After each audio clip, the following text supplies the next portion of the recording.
Elden Ring, Shadow of the Erdtree, more incantations, more sorceries. Let's get into it, y'all. What's good, YouTube, man? It's your boy Coco here, back with another banger for y'all boys. And then today we're gonna be reacting to Uori's more incantations and more sorceries in Elden Ring DLC. If you guys enjoy this type of content, make sure to hit that like button, hit that sub button. We're on the road to 3K subs, man. But without further ado, with the DLC being less than a week away, let's hop right into it.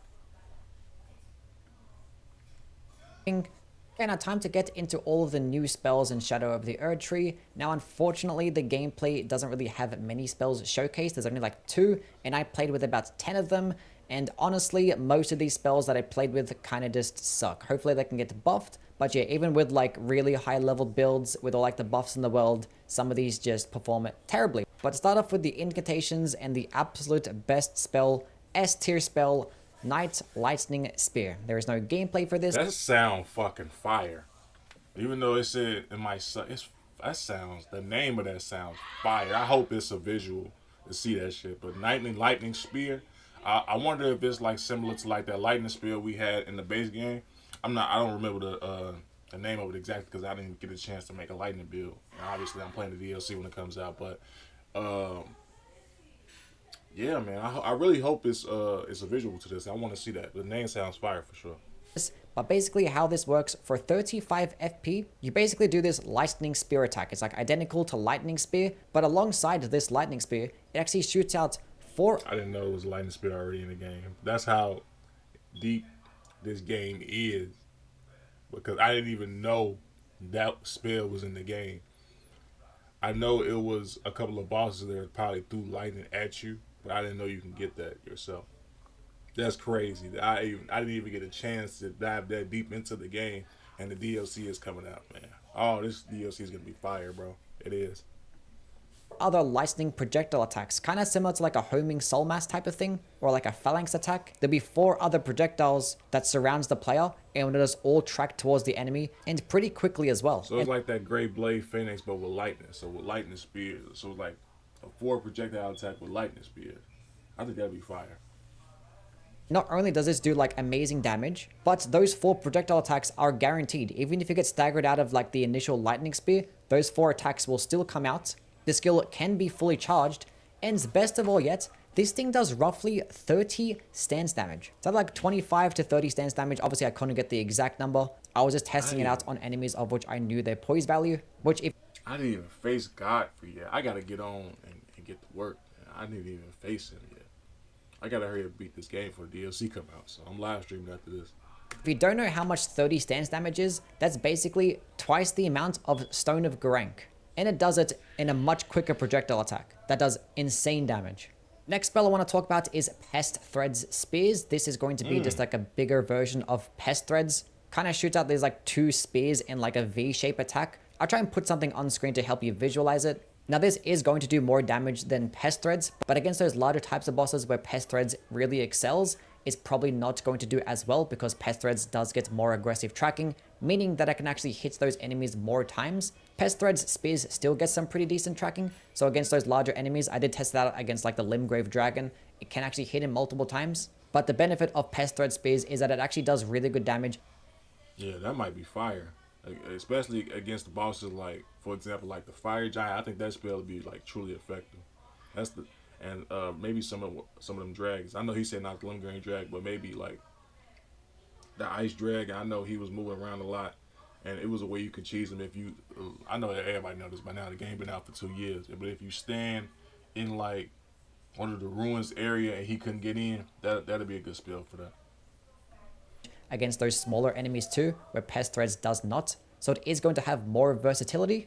It also can be fully charged, and it does consume 28 FP, which can be on the higher end, but it does seem like a pretty decent spell. Now the worst thing about Pest Thread Spears is that it implies the existence of like a very large Kindred of Rot. I don't like that idea. There is going to be another healing spell called Minor Erdtree, which is this identical to Melena's spell, where she summons that tree, has a bunch of health regen. Now this spell has ridiculously high requirements. I think it was like 70 faith, does cost 30 FP. But Damn, 70 faith is crazy.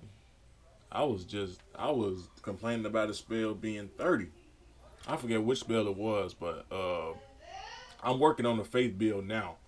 on PlayStation. It was a spell that required like a hella faith. Ooh, 70 faith is crazy. But that's gonna be OP for sure. But it is going to be like the warmth equivalent from the previous games, and does do like a little bit of health regen in a nice AoE. Now the next spell is this bear roaring attack. I forget the actual name, but yeah, this one I'm not really too sure what it does. I kind of ran out of time. I didn't really get to thoroughly test it, but the damage of this thing is not that good. It can be. So is it like the Roar Shabriri? Could it be? Is that what it's called? I hope I'm saying that right. But what would the buffs be? Because I forget what the buffs is for Roar Shabriri, honestly, because I didn't have the spell yet. But I've been playing online with the guys, and they use that way before they get into the fight. So I wonder what the buffs is, but we'll see when the DLC comes out. Fully charged, it does like stun lock enemies pretty nicely. I think it does have like a secondary effect to it. I think I remember reading the description of it, and it probably Halashabir. It's Halashabir, not Roar. said something like boosting the potency of certain spells. My mind might be playing tricks on me. The whole like experience was like somewhat of a blur. I didn't write down everything because there was so much stuff to keep track of. I did not notice that it actually debuffs the enemy like Grail's Roar, because typically there would be like a visual indicator on the enemy, but I didn't really notice a buff on my character, but there probably will be one. So yeah, sorry for not really like testing this one out thoroughly. There is going to be a spell called Wrath from Afar, which one, I hate the name because this spell is basically like Wrath of the Gods, but you can just shoot it at a distance, hence Wrath from Afar. Could have been a bit more creative than that one, but that's okay. But yeah, this spell is basically going to... Yeah, that name is L, I ain't gonna lie. It's a long distance spell. You can just tell by the name. Yeah, you're right. Shit, that name is L. to be emit force from the previous games, but just a holy based version. The damage is not going to be that good, but it does like send enemies flying, and it can knock them backwards, which might be pretty good at ledge killing in invasions, which there are going to be plenty of like ledge killing opportunities in the DLC, of which I did notice. The spell can be fully charged, and it does only consume 18 FP. Divine Bird Feathers is another spell that exists. This spell is basically going to be like a holy version of Fire Surge, but actually does fire out a bunch of these like feathers in like a horizontal spread. They're basically like crucible feathers type of thing. But yeah, just like Fire Surge, this thing does terrible damage. It is just not good or viable at all. Might be pretty more useful to like clean up kills in PvP, but it does have like a longer casting animation, and the FP cost can be pretty high if you keep holding onto the trigger. Man, I never even got a chance to play PvP in this game. Now the DLC coming out, this shit is about to be gas, bro. I'm super excited for this. Today is Friday, so it's less than a week than this DLC, man. I'm super excited for that. Let me know in the comments if y'all are super excited for the DLC, man. This shit is gonna be gas, I promise. The last incantation I want to talk about is Aspect of the Crucible Bloom. Now this spell is identical to like the Miranda Prayer tool that you actually see in the game. Well, it's not, you don't really see it in the game because it's cut content, but it just works identical to this. It's the exact same animation, same speed. The only difference is that like Aspect of the Crucible Bloom does summon like a flower on your chest. But yeah, this spell is just not that good because as you can see, the hit detection is terrible. It takes a long time for those projectiles to come out. You don't get any hyper armor. Now, thankfully, your damage is going to be better than what you get with the tools. And it does only consume 20 FP. So maybe against those enemies that like just don't move at all and are very large, it might end up doing some nice amounts of damage. But I think there are plenty of other spells. I don't like that. I don't like spells that large with that long charge animation though. You leave yourself like wide open, and then if you want to like a spellcaster build, your health don't need to be that high, so you dead in like 1 or 2 hits. I don't know. I don't know about that one. In the game that could just also do this much more efficiently. Now, getting into the sorceries, the best one here is going to be Gravitational Missile. Thankfully, there actually is gameplay Oh, so it's like Rock Sling almost.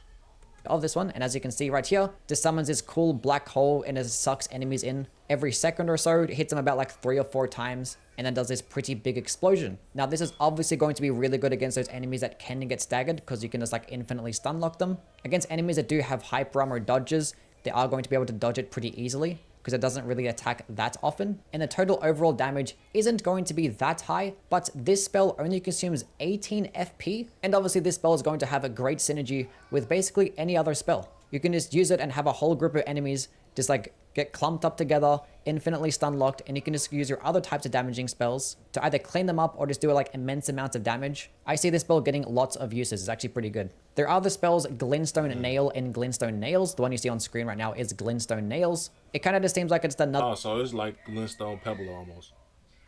I think that's like Glintstone Pebble. It was another one that I forgot the name of, but I think it'll do decent damage.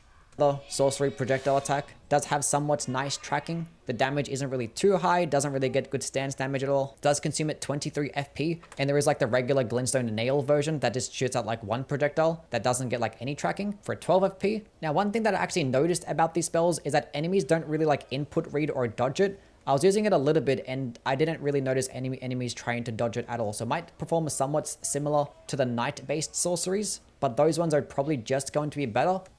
Night Common is still good.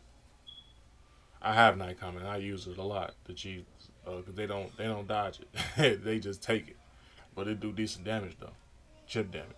So One thing that I actually didn't test is whether or not it actually does physical damage or magic damage. Hopefully it does do physical damage, because actually will give it a use. But the way it stands right now, there's not really much of a reason to use glintstone nails over things like Star Shower or Ancient Death Rancor, because those ones can just perform better. Now, time to talk about all. all right. Shout out to Uri, man. Like he said, he wasn't able to test all of the new sorceries and incantations in the game because he only played it for 3 hours. But shout out to him, man. If you guys enjoy this type of content, man, make sure to hit that like button, hit that sub button. We're on the road 3K subs, man. But appreciate you guys for watching. You guys take care, man.